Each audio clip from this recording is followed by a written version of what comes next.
నమస్తే, welcome to VS99 news. Adam's electric ఈ bikes పేరుతో గొలుసుకట్టు వ్యాపారం చేస్తున్న అక్రమార్కులను పట్టుకొని గుట్టురట్టు చేసేందుకు ఇన్వెస్టిగేషన్ చేస్తున్న కీసర పోలీసులు వివరాల్లోకి వెళ్తే పెద్ద ఎత్తున కోట్ల రూపాయలు అమాయక పేద ప్రజల నుంచి సభ్యునికి 15,000 రూపాయలు తీసుకొని నాన్ రిఫండబుల్ అమౌంట్ అంటూ ఒక ఏడాదిలోపు మీరు వెహికల్ తీసుకోవాలంటూ తీసుకుంటే అందులో అడ్వాన్స్ డబ్బులు ఎక్స్పెన్షన్ అవుతుందని, తీసుకోకపోతే మీ డబ్బులు తిరిగి చెల్లించబడవని, ఒకవేళ వ్యాపారం కావాలంటే మనిషి 2 చొప్పున సభ్యులను చేర్పిస్తే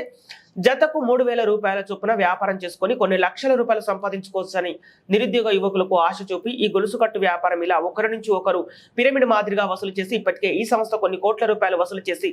సుమారు 1000 షోరూములు పెట్టి ఈ గొలుసుకట్టు వ్యాపారం నిర్వహిస్తూ ఇందులో కొందరు పోలీసులు, లాయర్లను కూడా సభ్యులను చేర్పించినట్టు సమాచారం.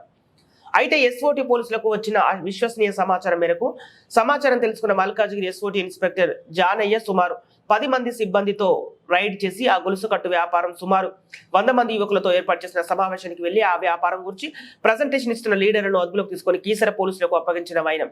కీసర పోలీసులు ఇన్వెస్టిగేషన్ లో పూర్తి వివరాలు సేకరించిన అనంతరం కేసు నమోదు చేసి తదుపరి సమాచారం మీడియాకు వెల్లడిస్తామని వెల్లడించారు.